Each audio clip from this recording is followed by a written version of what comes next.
मेरे साथ उत्तराखंड क्रांति दल के फायर ब्रांड नेता शांति प्रसाद भट्ट जी हैं इस समय। शांति प्रसाद भट्ट जी, बहुत बहुत स्वागत है कार्यक्रम में। अभी 2027 का चुनाव को देखते हुए क्या लग रहा है, अब उत्तराखंड क्रांति दल किधर जा रहा है, बढ़ोतरी की तरफ?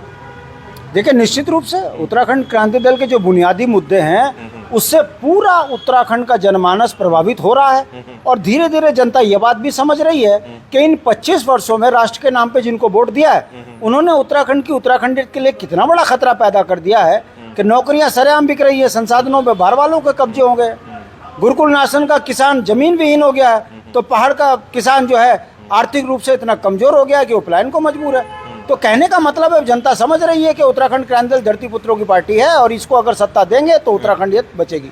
उत्तराखंडियत बचाने की बात हो रही है। अभी आप ये बताइए कि जिस तरीके से पहाड़ों में भू कानून आने के बाद और जमीनें ज्यादा बढ़ी हैं, बिक रही हैं, लोग प्लॉटिंग कर रहे हैं, उस पे आप क्या कर रहे हैं? देखिए, हम जनता को समझा रहे हैं कि धामी जी भू माफिया बन चुके हैं। पहले आम आदमी अपनी जमीन बेच देता था, अब इन्होंने जो है उस पर प्रतिबंध करके अब सीधा फाइल धामी जी के पास जा रही है और प्रोजेक्ट के नाम पर पूरे गांव के गांव बिक रहे हैं और उसके बाद उसमें मोटा पैसा कमीशन भाजपा के दलाल खा रहे हैं। जनता समझ रही है कि धामी जी ने उत्तराखंड को बेचने के लिए भू कानून को कमजोर किया है और उत्तराखंड क्रांति दल सख्त भू कानून की बात करती है।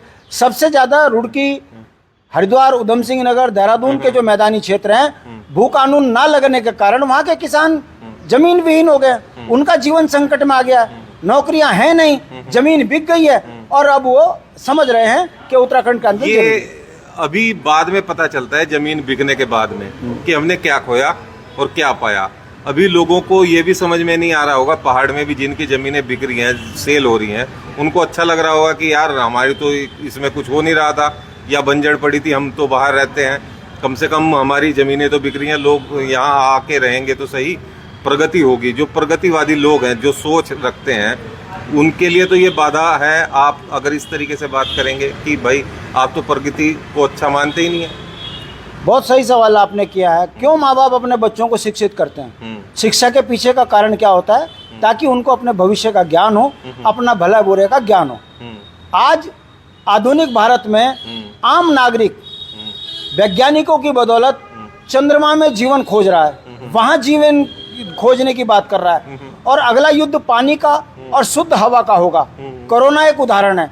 ऐसे में पहाड़ की बेहद कीमती जमीनों पर बाहर वालों की, उद्योगपतियों की बुरी नजर है। उन्होंने भाजपा को पोषित करके सत्ता यहाँ दी है और वही लोग उत्तराखंड की बेहद कीमती जमीनों पे अब कब्जा कर रहे हैं। पहाड़ का आदमी भोला है, आर्थिक रूप से कमजोर है, शायद वो नहीं समझ पा रहा है कि अगर ये जमीन उसके हाथ से पछतावा होगा। पछतावा कह रहे हो? सोचिए, अगला युद्ध हवा और पानी का होगा। ऐसे में कहाँ जाएंगे? 50 गज 100 गज में जमीन खरीद कर देहरादून, दिल्ली में रहने वाले आदमी कहाँ जाएंगे? उद्योगपति तो पहाड़ों में बस जाएगा। तो ये जो खतरा है, इससे बचाने के लिए हम लोगों को जागरूक कर रहे हैं। लोग समझ रहे हैं यूकेडी मूल निवास भू कानून जो बोल रही है वो उत्तराखंड के उत्तराखंडियों को सुरक्षित करने की बात कर रही है। भाजपा कांग्रेस उत्तराखंड के लोगों के लिए खतरा बनी है। अब जनता, नौजवान समझ रहे हैं, इसीलिए यूकेडी का ग्राफ आपको बढ़ता हुआ दिख रहा है। मुझे लगता है 27 का चुनाव मुद्दों का होगा। जो मुद्दों पे बात करेगा जनता उसको पोषित करेगी। वर्तमान दौर में पैसा और पार्टी चुनाव जीत रही है, इसीलिए लालची, बेईमान, दलाल, बलात्कारी, भ्रष्टाचारी चुनाव जीत रहे हैं। उसके बाद ना बेटियां सुरक्षित, ना नौजवानों के रोजगार सुरक्षित, ना गांव सुरक्षित। अब जनता समझ रही है। मुझे लगता है देवभूमि की संस्कृति को बचाने के लिए यूकेडी को लोग जनता सत्ता में लेकर आएंगे, मेरा विश्वास है। ये आपका विश्वास है? अभी प्रधानमंत्री मोदी ने जो अपील की है देश के सामने कि भाई आपको पेट्रोल डीजल को बचाना है जिस तरीके से, और कई सारी चीज़ें उन्होंने बताई हैं कि भाई ये संकट आने वाला है। अब आपको क्या लग रहा है, इस तरीके से जो चीज़ें हो रही हैं, तो ये हमें एक संकेत दिया गया है? पहले जैसे कोरोना में मिला एक संकेत, अभी भी एक संकेत है कि आने वाला समय शायद और ज़्यादा कठिन हो? देखिए, मोदी जी 2 गुजरातियों के लिए काम कर रहे हैं, अमेरिका के दबाव में हैं और उनकी बोली और भाषा चुनाव के तुरंत बाद जिस तरह निकल कर आई है, उससे साफ संकेत है कि अगला जो है कब्जा। देखिए, अडानी अंबानी ने नेटवर्क पे कब्जा कर लिया, सारी कंपनियां बंद हो गई, अब एयरटेल और जियो बचा हुआ है। ऐसे ही सोने के व्यापारी, वो चाहे तनिष्क हो, चाहे फलाना ढिमकाना, जितने शोरूम थे, अब इन्हें बर्बाद करना है मोदी जी ने। तो मोदी जी ने जैसे ही ऐलान किया, धड़ाम से सोने का व्यापार खत्म। जैसे ही बड़े बड़े सोने के व्यापारी खत्म होंगे तो आपको दिखेगा कि सोने के व्यापार में भी अब अडानी का हाथ हो गया। इसलिए मोदी जी ने कहा है कि सोना मत खरीदो, तेल मत खरीदो। मैं पूछना चाहता हूं, कलकत्ता में, आसाम में जो रैलियों में तेल खर्च हुआ, उस समय क्यों नहीं कहा आपने कि देश में तेल बचाओ, सोना मत आप खरीदो? मतलब इसको अलग तरीके से ले जा रहे हैं कि ये केवल कमर्शियल एंगल है उनका। तो अपने लोगों को- आपको क्या, कौन सा एंगल दिख रहा है? अगर मोदी जी वाकई इस देश के अंदर पेट्रोल खर्चे से बचा रहे हो, तो भाषण देने के तुरंत बाद अब विदेश दौरे पे क्यों चले गए? सबसे पहले तो उन्होंने अपना जहाज पीछे करना ये चाहिए। कोई आपको संकट नहीं नजर आ रहा कि इस तरीके से, जिस तरीके से कोरोना काल में हुआ कि भाई सब अपने अब वर्क फ्रॉम होम की बात कही जा रही है, जैसे पहले हुआ, और ये सारी चीजें हो रही हैं, इसको आप किस तरीके से देख रहे हो? मुझे बड़े दुख के साथ कहना पड़ रहा है, तो मोदी जी कर लें वर्क फ्रॉम होम। वो क्यों दर दर भटक रहे हर विधानसभाओं में और देश विदेश क्यों घूम रहे? वो भी कर लें वर्क फ्रॉम होम, ऑफिस में बैठ के कहें देश को। वो क्यों जाते हैं कभी गुजरात, कभी आसाम, कभी कोलकाता? खुद जो करें वो ठीक, और जनता को ज्ञान बांटें। देखिए, मोदी जी का राजनीतिक चरित्र है। मोदी जी दो गुजरातियों के लिए जिस तरीके से माहौल बनाते हैं, और जो गुजराती जिस तरीके से देश के पैसों का इस्तेमाल कर, मीडिया मैनेज कर, सब कुछ मैनेज करके लाभ ले रहे हैं, अब जनता इस बात को समझ रही है। मेरा ये कहना है कि मोदी जी, अगर आपको इस देश की इतनी ही चिंता थी, रसिया चाइना से, जब रसिया आपको तेल दे रहा है, आपने उस तेल को क्यों नहीं लिया?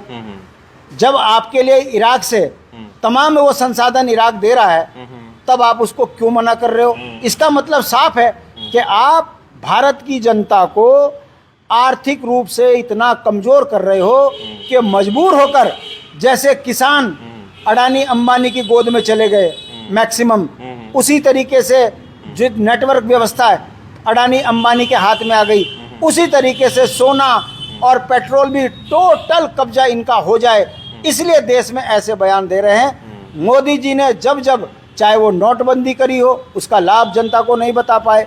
मोदी ने जब जब जो घोषणा की है, उसका लाभ जनता को ना बताकर देश को संकट में डाला है। ये उसी तरीके से आप देख लीजिएगा कि यदि लोग पेट्रोल नहीं खरीदेंगे तो ड्यूटी में कैसे जाएंगे? बहुत सी बातें हैं, समझना चाहिए। इनका हर धंधे पर नजर है, सोने पे बुरी नजर मोदी जी की है, और आप देखेंगे आने वाले 2-3 सालों के अंदर पूरा कब्जा अडानी का सोने के व्यापार में होगा। नहीं होगा तब बात करेंगे हम आपसे, मेरी बात को नोट कर लीजिएगा। चलिए, खैर, अब हम उत्तराखंड क्रांति दल की बात करते हैं। पार्टी के अंदर भी बहुत ज्यादा खींचतान देखने को मिल रही है। आप तो सबसे वरिष्ठ हैं, वरिष्ठतम में आपकी गिनती है। किस तरीके से देख रहे हैं? मैनेज कर लेते हैं, या वो जो अशांति का माहौल बन जाता है कई बार, वो कैसे मतलब इसको देख रहे हैं? कुछ लोग हैं, आप भाजपा की तरह एनजीओ की पार्टी हो क्या? राजनीतिक विचारधाराओं में अपनी बात को स्वतंत्रता से कहना, यही लोकतंत्र की खूबसूरती है। और हमारे यहाँ पर बड़ी स्वतंत्रता से अपनी बात को रखने का पूरा आज़ादी है। और जो आदमी अपनी बात को लेकिन रखता वो है, बात अंदर रखे, बाहर क्यों उजागर हो रही है? वो देखिए, ये मसाले होते हैं। आप जैसे पत्रकार इन चीज़ों को बार दिखा देते हैं, ऐसा कुछ नहीं है। पार्टी एक मत होकर उत्तराखंड के बुनियादी मुद्दों पे लड़ रहे हैं। बताइए, मूल निवास भू कानून पर कौन लड़ रहा है? नौजवानों के रोजगारों के लिए कौन सड़क पे पिट रहा है? लेकिन उसका फायदा क्या हुआ? मूल निवास अभी तक नहीं आया, और भू कानून जो आया है वो इतना लचर है, जितना आपने हल्ला किया तो और ज्यादा जमीनें बिक रही हैं। उसका लाभ क्या हो रहा है? उल्टा नुकसान हो गया भाई। तो आप तो मेरी बात कर रहे हो, यही तो हम जनता को कह रहे हैं कि 25। मैं तो खुद बता रहा हूँ कि ये तो और समस्या खड़ी होगी ना। तो भाई, मैं वही तो आपकी मांग करने से क्या हुआ? देखिए, उत्तराखंड क्रांति दल ने लड़के राज्य लिया, सादत के बाद राज्य बनाया। तो इन 25 सालों में उन्हीं बुनियादी चीजों के लिए, जिस कल्पना के लिए राज्य मांगा था, जो बुनियादी मुद्दे थे, राजधानी, मूल निवास, भू कानून, पहाड़ के लोगों को संपन्न करना। जब हम कहते हैं पहाड़ के लोगों को संपन्न करना, तो इसमें गुरुकुल नार्सन से लेकर बद्रीनाथ के बीच की परिधि का पहाड़ी व्यक्ति है, हम उसको मानते हैं। अब आप बताइए, अगर इन 25 सालों में बुनियादी काम नहीं हो रहा है, तो अब ये भाजपा कांग्रेस को वोट दे के हुआ, तभी तो ये नहीं हुआ। अब हम कह रहे हैं कि यदि उत्तराखंड क्रांति दल की सरकार होती तो आपके रोजगार स्वरोजगार भी बचते, गांव को विकास से जोड़ा जाता, सड़क, स्वास्थ्य, शिक्षा, बिजली, पानी, रोजगार, स्वरोजगार पे काम होता, राज्य संपन्न होता, पलायन रुकता, राज्य की जो जनसंख्या है पहाड़ों में बढ़ती, देहरादून में जो जहरीला मौसम बन गया है इस पर रोक लगती। हम जो बात कह रहे हैं ये तो हमने 79 में कह दिया था, मगर जब सत्ता नहीं है तो जनता उससे परेशान है। और आप जो बोल रहे हो वो आप हमारी बात तो बोल रहे हो। लोकतंत्र में अब ये तो कह नहीं सकते कि हम इन चीज़ों को नहीं बोलेंगे। हम लगातार जनता को कन्विंस कर रहे हैं, जनता समझ रही है। इसीलिए नौजवान हमारे साथ खड़ा हो गया, बुजुर्ग हमारे साथ खड़ा हो गया, किसान खड़ा हो गया, व्यापारी खड़ा हो गया। पूरा उत्तराखंड एकमुठ होकर कह रहा है कि यूकेडी को आगे लेकर आना पड़ेगा, वरना उत्तराखंड का अस्तित्व खतरे में आएगा। आखिर देवभूमि के अंदर शराब, देवभूमि के अंदर मर्डर, देवभूमि के अंदर बेटियां सुरक्षित नहीं, और इनके नारे महिला सशक्तिकरण, और वहां पर महिलाएं जो है वहां पर नर्सिंग के लिए, नौकरी के लिए धरने पे बैठी है 156 दिन से। तो कहाँ महिला सशक्तिकरण हो रहा है? देहरादून ऐसा ही राजधानी में सरेआम मर्डर हो रहे हैं, आप रोज दिखा रहे हो। ये धामी जी की इसमें सफलता है या विफलता है? मगर क्या करें, जो धामी जनता की परीक्षा में फेल होकर चोर दरवाजे से मुख्यमंत्री बन गया, दिल्ली के 2 गुजरातियों को पोषित करके यहाँ पर 5 साल से उत्तराखंड के लिए खतरा बना हुआ है। आप जैसे पत्रकार धाकड़ धामी कह रहे हो, जनता धोखे में लुटी रही है। तो उन्हीं के नेता कह रहे हैं धाकड़ और धुरंधर। मैं आपका मतलब है पत्रकारों के माध्यम से आप सच भी तो दिखा रहे हो। एक पक्ष आप धामी का दिखाते हो तो दूसरा पक्ष आप यूकेडी का भी दिखाते हो। तो मेरा कहने का मतलब है जनता आकलन कर रही है कि भाजपा को वोट देकर बहुत बड़ी भूल हुई है, इस बार यूकेडी को सत्ता में लेकर आते हैं। और हमारा संकल्प है, अगर हमें वोट पड़ा तो ये नहीं है कि हम सत्ता भोगेंगे, हम उत्तराखंडियत पर काम करेंगे, राजधानी गैरसैंण होगी, किसान को आर्थिक रूप से मजबूत किया जाएगा, महिला को स्वास्थ्य व्यवस्था ब्लॉक स्तर पर मिलेंगी, गाँव में किसान जंगली जानवरों से परेशान है, मैदानी क्षेत्र में जो है नील गाय 20-20 बीघे के खेत एक रात में खत्म कर देते हैं, तो पहाड़ में जंगली जानवर हमारे बच्चों को मार रहे हैं, किसान खेती से दूर हो गए। इनको आर्थिक रूप से संपन्न बनाने के लिए 200 रुपये रोज अगर किसान को हम देंगे, 200 रुपये महिला को हम देंगे, तो गांव का किसान 10-12 हजार रुपये महीने का लाभ लेगा। तो क्यों अपना गांव छोड़ेगा? सरकार की नीतियां हैं गांव खाली हो और बड़े बड़े उद्योगपतियों को उनकी जमीनें दे दी जाए। इसको कौन बोल रहा है? उत्तराखंड क्रांति दल बोल रहा है, आप दिखा रहे हो। जनता समझ रही है, धरती पुत्रों की पार्टी उत्तराखंड क्रांति दल है। इसको जब तक हम सत्ता में नहीं बैठाएंगे उत्तराखंड की तकदीर और तस्वीर नहीं बदलेगी। देवभूमि को कलंकित करने वाली ये राष्ट्रीय पार्टियां, इसको अब जनता उखाड़ के फेंकेगी। आप देखते रहिएगा, परिवर्तन है। हम ना तो निराश पहले थे ना निराश अब हैं। हम पहले भी बुलंदियों से आवाज बनकर उत्तराखंडियत के लिए काम कर रहे थे। मुकदमे, जेल, लाठी, गोली, डंडे क्या नहीं सहा इन 25 सालों में, मगर बुनियादी मुद्दों पर आज भी हम बोल रहे हैं, आगे भी बोलते रहेंगे। 27 में परिवर्तन होगा। आप यहाँ के पत्रकार हैं, मुवज्जिज हैं, मूल हैं, आपको पता लगेगा कि उत्तराखंडियत के लिए काम करने वाली पार्टी यही थी। स्वर्णिम समय आ रहा है, नौजवान समझ रहे हैं, और आप लोग जिस तरह दिखा रहे हो, आपको भी साधुवाद। ठीक है, धन्यवाद हमारे साथ जुड़ने के लिए शांति प्रसाद भट्ट जी।